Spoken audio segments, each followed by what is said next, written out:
Okay, so I found out this morning that Nick Shirley and Cam were under attack. I guess there's a YouTuber recording them as they're driving in Minnesota, um, calling them very awful names. And it was enough to get a bunch of people out there to surround the vehicle, jump on it, yell citizens arrest, even though they didn't do anything. If anything, these people broke the law by impeding traffic. So, again, this is Minnesota. What do you expect? But it should not have happened. And a lot of us hope that he loses his platform for inciting violence. It's disgusting. But this is what the left does. This is the behavior that they exude, and you got to put up with it.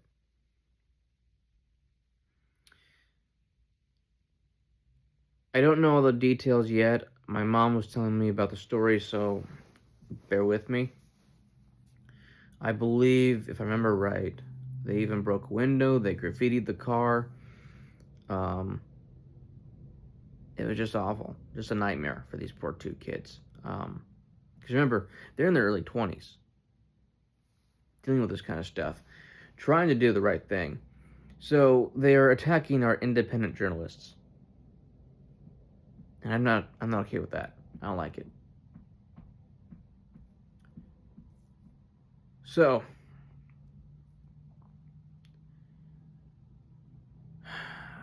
I've been thinking a lot about how to protect um, independent journalists in the state of Oregon once I'm governor. I've been thinking about a lot of different ways to make things happen, good and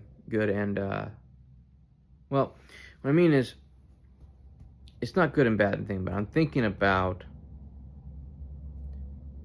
ways to improve Oregon, and then I'm thinking about ways to enjoy being governor, right? So,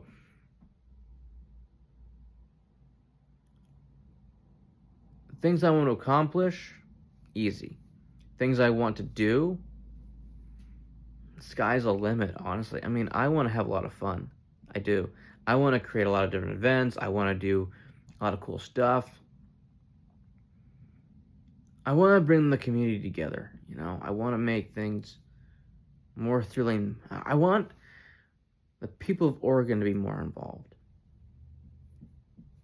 And I think that they want that too. So,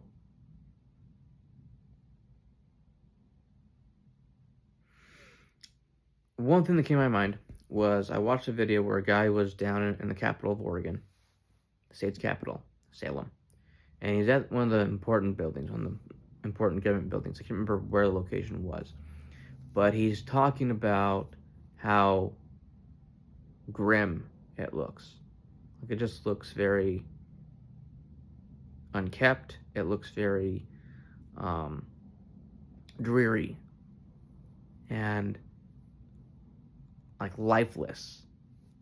So I'm watching the video, I'm looking at the building, I'm going, yeah, that doesn't look good. It doesn't look like a building we should have. So I thought about what would I do to that building. Well, new paint job. So I'm thinking maybe red, white, and blue. Patriotic. Don't know if I like the whole idea yet. I gotta look into it some more. But it's a good concept to start because it has no color to it. It looks completely awful. And there's engravings on the building about justice, law, and things like that. And it's just like, too bad the people that work here don't enforce that, So, yeah, there's a lot I want to change, a lot that's going to change. I got 4 years to think it all through, so I'm excited. And, the more I've been doing these videos, the more comfortable I am doing these and talking and getting my ideas out. But I also want to hear back from the people of Oregon and find out what they also want done to some of these government buildings or their communities, because it's important that we all come together, that we reach out and we make this place better than ever. I wouldn't call Oregon in the past great. I wouldn't call it great. From what I've been seeing, it wasn't a great state. So I want to do better. I want to see it become better. And I'm not the reason why the state's going to be better than ever. I'm not the reason. Put that out there. It's you. The people of Oregon that vote me in, the people of Oregon that want the same as me. We make this happen.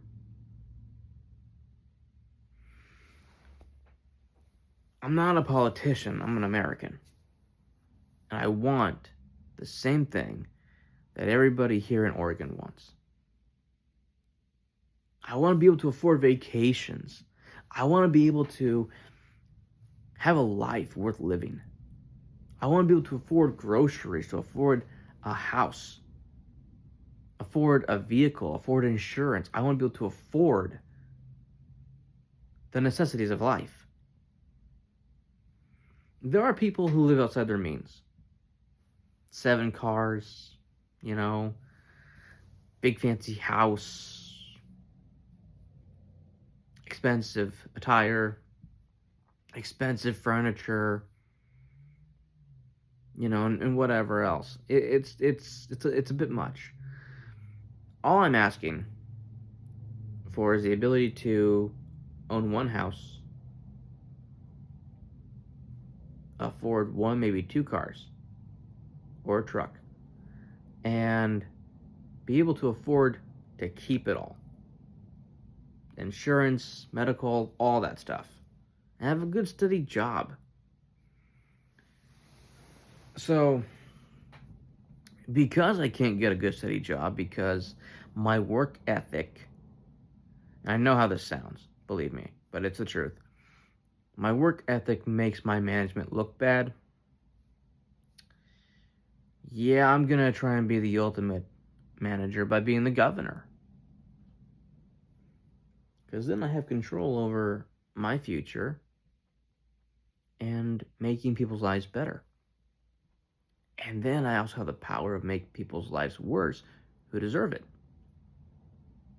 Such as if they don't have a good reason for making someone quit or firing them or whatever.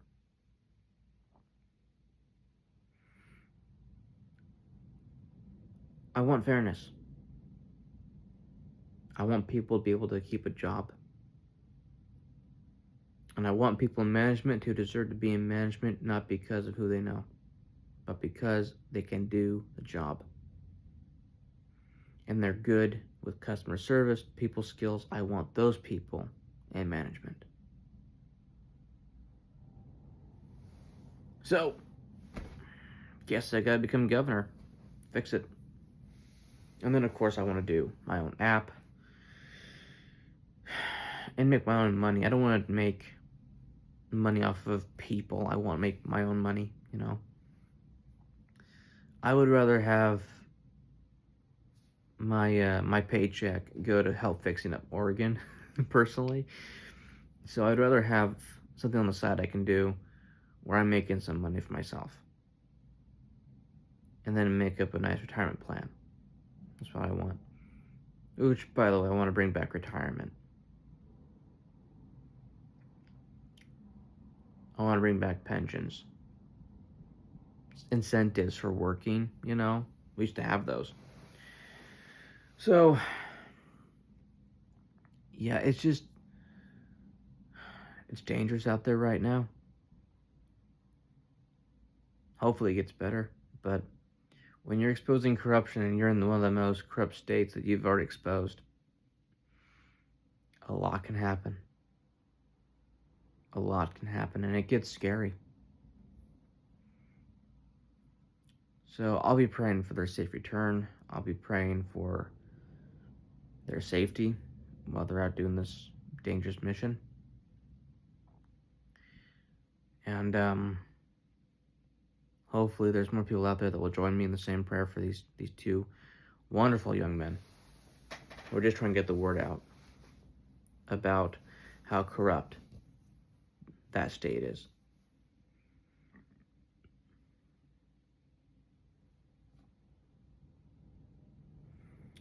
This one's more of a slow video, not a whole lot to talk about,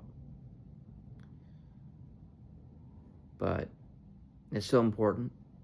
It's important to have these kind of conversations, and it's important that people know what's going on. I know that the story spread like wildfire when it came to the ICE agent that took the life of the woman driving the vehicle that hit an ICE agent. But that's self-defense. You can't argue that. We've seen the cam footage. We've learned about this. We've watched the case, or at least the videos, and we know what's going on. You can't fool us. The left can't spin it in a way that's going to be so deceiving that everybody believes it. We know what happened. And unfortunately, there are people out there that don't want to debate it, want to fight it, and want to blame ICE. You're being misled. You just are. My problem isn't with the Democrat voters. Not really. I see them as being misled. I see them as being misinformed and manipulated. I don't see them as anything but that. When it comes to the Democrats themselves, yeah, no, I'm not a fan. I think it's time for a new generation to take over. I don't know who voted for AOC. I don't know who voted for a lot of these people in there, but they did. Or they were selected instead of elected. Don't know what happened. But I do know that these are not people that represent my state. So I don't really know how to explain how they got in. But I do know this. Oregon needs to come together. Oregon needs a strong leader, and it needs strong citizens to back that strong leader and make these changes happen. Do I want to run for governor? Do I really want to do all this? Not really, no. However, I have no choice. If I want to ensure the safety of the citizens here and my family and make a change that I know I can do, I gotta do it. Because I've let so many other people take the lead on this and watch them fail, making our lives better. So it's come down to, if you want something done right, do it yourself. So I intend to. And I intend to be the best governor you've ever seen. I'm going to show the other governors how it's done. I'm going to show the states how it's done. I'm going to show our citizens what it feels like to be winners. That's a promise I intend to keep.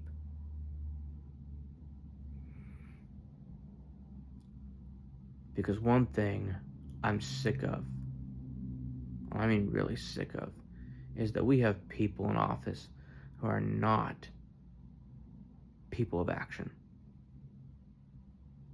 So I'm saying, put more men of action into the seats. Put more men of action into the government, and let's see what happens.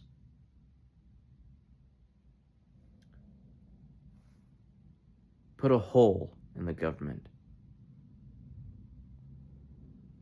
and you'll watch things happen.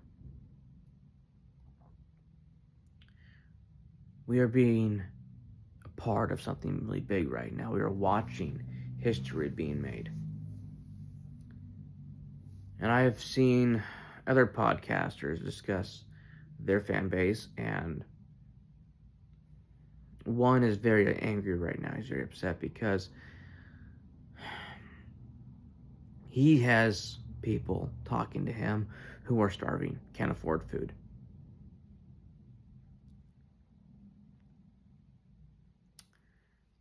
And it's upsetting him because nothing's being done about it. He's contacted their governor, he's contacted the president, looking for something become of it.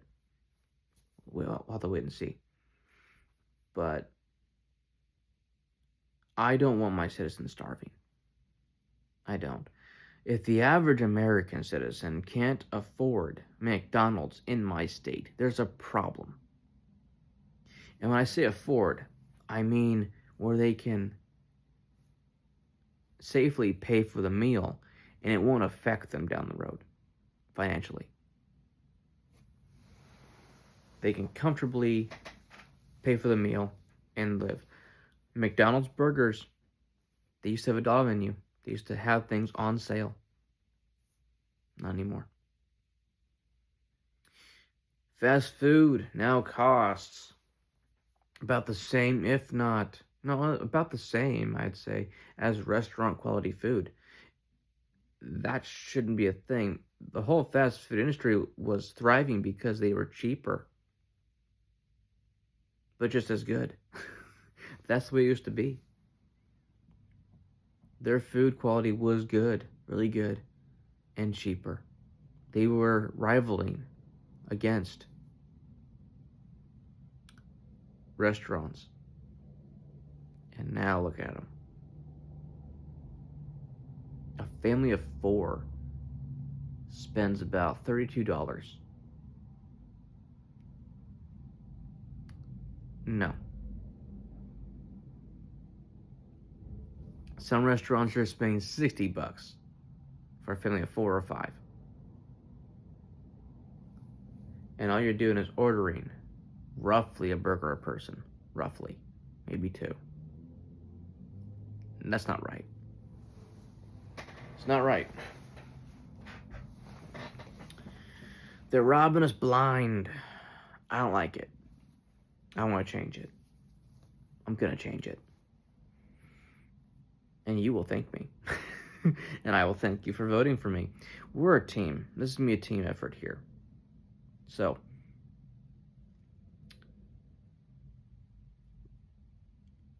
a leader cannot be a leader if he doesn't have anybody to lead. Rule number 1. So, you can stop a leader from leading by taking away the people that follow. With our censorship culture, they'll try and take away the platform that makes the leader the followers. That really gets the message out there, the information. That's their tactic. Why? Because they know they can't sway anybody. They know that they will lose because when something is established with truth, facts, evidence, and it's grounded in a firm belief that will not back down, they have to kill the head of it first. That's what they do. So that's why people who use social media as a way of an income, they don't get fired. No. They don't get a notice. They don't get warnings. I mean, they do sometimes, but they don't get a warning of, here's how you can fix this issue. It's simply, you're banned. Now you stop making money. That's what they want. They want to control you that way. I don't want that. No. I'm on social media to tell my stories, to try and make connections with people who can relate to me or my family, and discuss current events and my plan for the future. And in many cases, it's not just my future, it's the future of me and Oregon working together. Working together is very important to me. I want people to reach out, ask questions, tell me their stories so that I know exactly what they're dealing with and what they're suffering with, and I can figure out a way to help. These governors, man, they don't care. And does it really take one of us, one of these hardworking Americans, to stand up and say, hey, this isn't right, I'm going to run? It does. The answer is yes, it does. I'm not the only one. I'm seeing some other people saying they're running for office. They haven't really said what office. I mean, I think one said Senate, but I don't want Senate. I don't want Congress. I don't want any other seat. Just get me where I need to go. Make me governor. That's where I want to be. I want 8 years of that. Then I will retire. Like I said, I may take up a job of either consulting or advising, but I'm not going to be in it. I want just the 8 years where I'm building this state back to a state that can be respected, a state that can be taken seriously, a state that's strong. And I'll back away and enjoy my few acres of land and raising my family. That's my plan. That's what I want.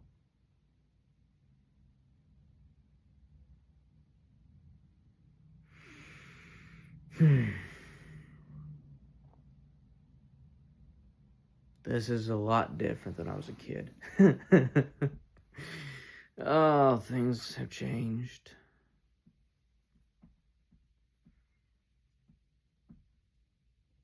But some things still remain the same.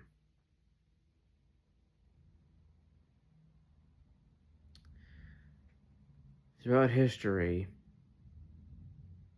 we've seen things like this before. You read about it, though. Now you get to experience it, because it's not over.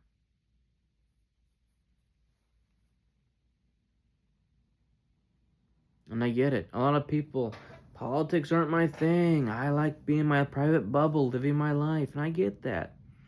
I used to be the same way, until guess what? Politics interfered with my life. Politics interfered with my environment. It interfered with the workforce to where I can't get a decent job and keep it. I'm not appreciated for the work I do.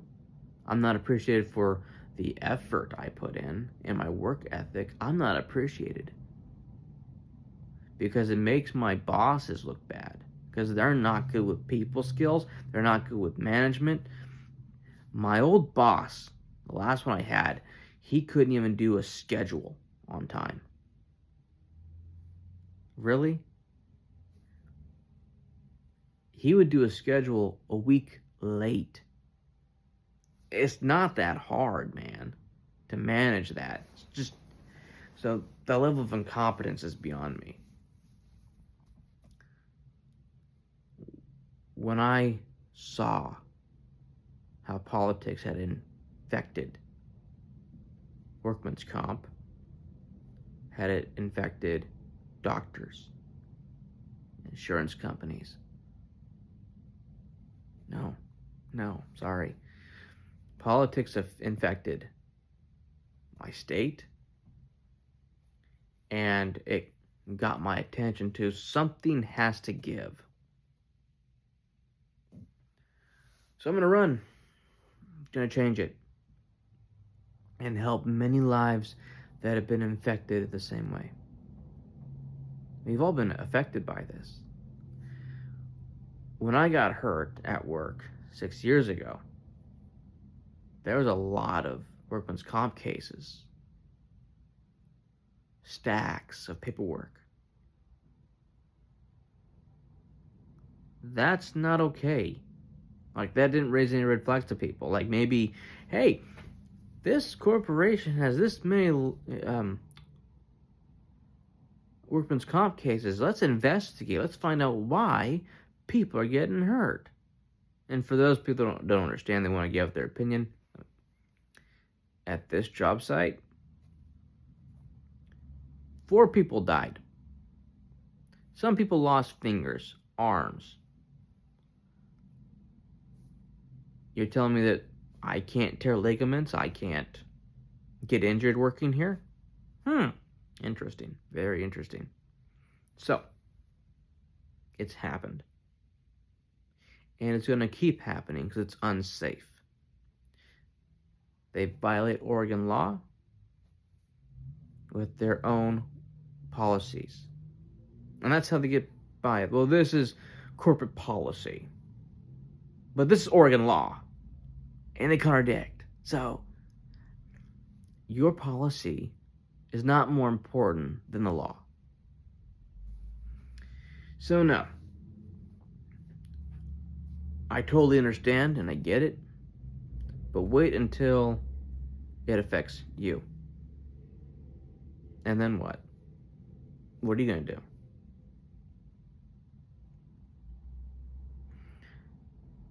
You have to get active now. Do your research. Figure out what you believe in and vote. That's important.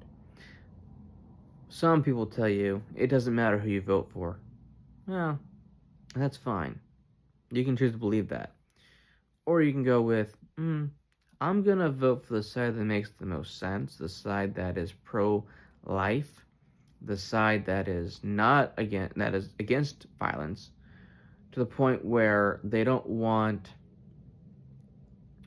their rights being taken from them. You see, here's the problem. The left isn't talking about getting rid of all guns and having gun control. They want to remove guns from people that have guns legally. So what happens to people who don't have guns legally? Well, nothing. They want to get rid of drugs. Well, why did you make drugs legal?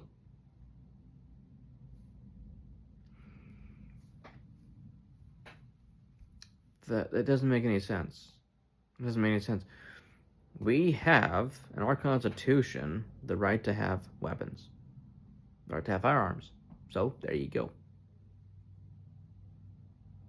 If you want to take away firearms, that's unconstitutional, plain and simple. If you want to violate our rights, well, it's unconstitutional.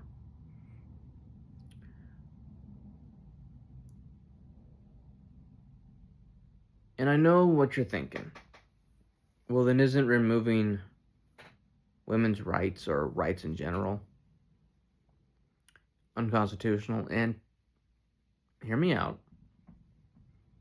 What happens to felons? You see, when you have a felony, you cannot own a firearm. You cannot vote. There are legal channels you have to go through now for the rest of your life. For the rest of your life, you are deemed unable to have these rights.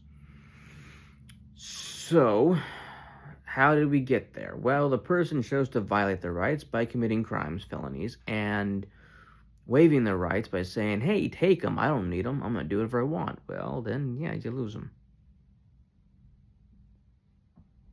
Rights are privileges that we give you. They can be taken away. It's constitutional. It is. What's unconstitutional is if you take somebody's rights away who didn't violate the rights or didn't, commit any crimes. So, women have committed crimes because they violated their rights. They have abused their rights. So, the ones that have, I think, yes, there needs to be consequences for it. Abortion is one of those things. It is murder. Why is it murder? Well, the Constitution is based off of Christian moral values. Why do we know this? Because the people that created America, founded it, were Christians. We believed in that believed in Christian values, that believed in Christian morals. And so they built a society that sanctioned that. They constructed it through Christian morals. Don't believe me? Go look it up. Like I said, do your own research. But this is a Christian nation, and therefore, under that statute, it is considered murder to a lot of us.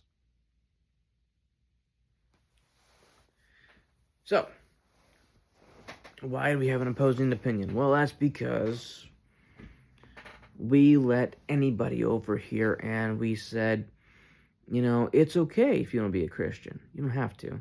You can live here. It's totally fine. And they left it at that. Look, I'm not a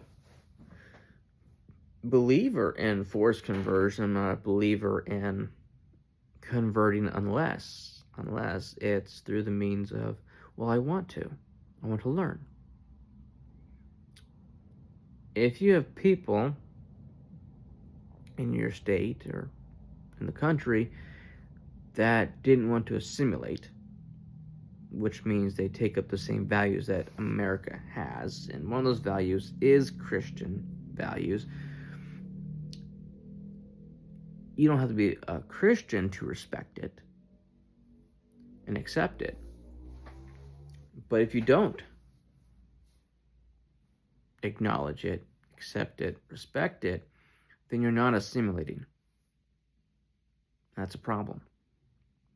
So we had some people that came over here and they decided, well, you can have your Christianity, you can have your values, you can have your perspective, but I want no part of it.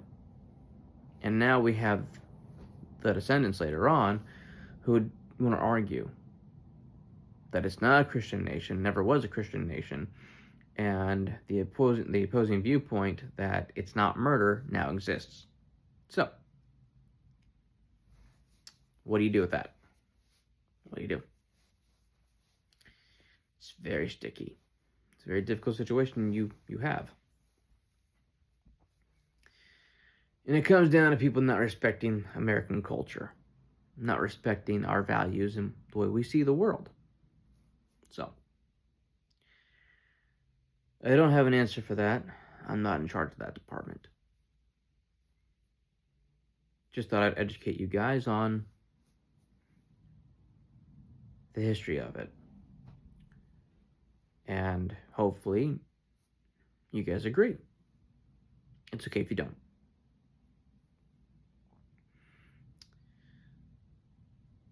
But yeah,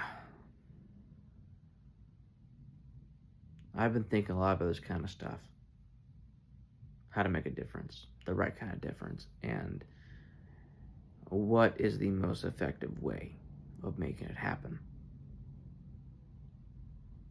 So, we'll see what happens. I got 4 years to think it all through. It's just spitballing ideas and talking and, processing everything. While also giving you the facts of how we got here.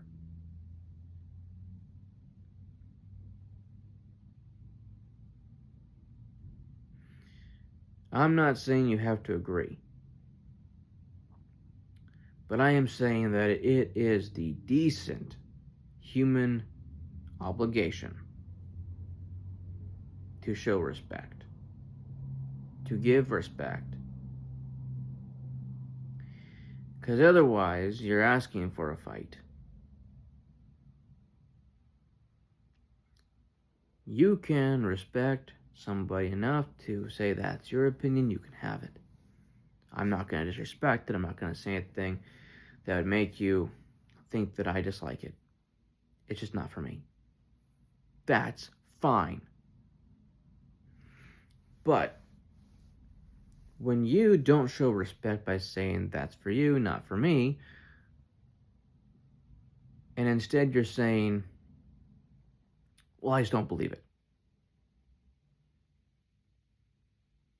And it can't be true. And you're wrong. That's not respect. You're antagonizing something. You're making a situation worse. You are trying to provoke. And that's how bad things happen to you. Through provoking the wrong people. It's not a threat. It's a historical lesson that you can learn from throughout history. When you provoke something, what happens? Let's say, for example, you provoke a bear, or you provoke a lion, or you provoke something. What happens? Oh, you get hurt. Well, why? Why'd you do that? Many people will say, well, I didn't think anything was going to happen. Well, you provoked. You don't expect something to happen. That's why they provoke police officers, and then they're shocked when they get arrested. They're shocked when they're met with violence. Well, you provoked. Cause and effect. It happens. I don't have to threaten you. I don't have to say anything to make you feel that what I'm saying is right. I can pull up facts. I can explain how history was written. I can explain what happened in history. I can explain instincts. The instinct of most people is to defend themselves. So if they feel threatened or they are provoked by you, and if you're threatening them, well, then things are going to happen. That's the way the laws are written. Sorry you didn't know that. But the argument of, well, I didn't think they were going to do anything, well, that shows how much you know.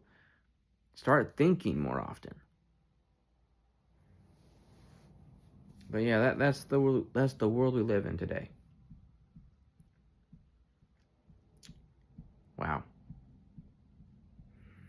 So yes, if you provoke an ICE agent, if you provoke law enforcement of any kind, if you provoke someone who's not heard a confrontation, good luck to you.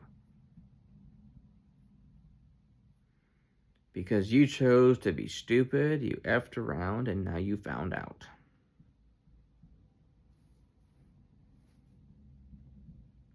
Welcome to the club of Now You Know. Some people know without testing boundaries and limits. Other people find out by only testing boundaries and limits. So, be grateful you're one of the latter.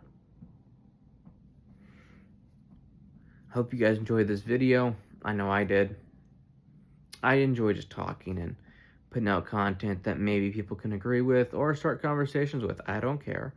It's just fun for me to jump on here and talk and see how people respond. So, take it easy and enjoy the new year.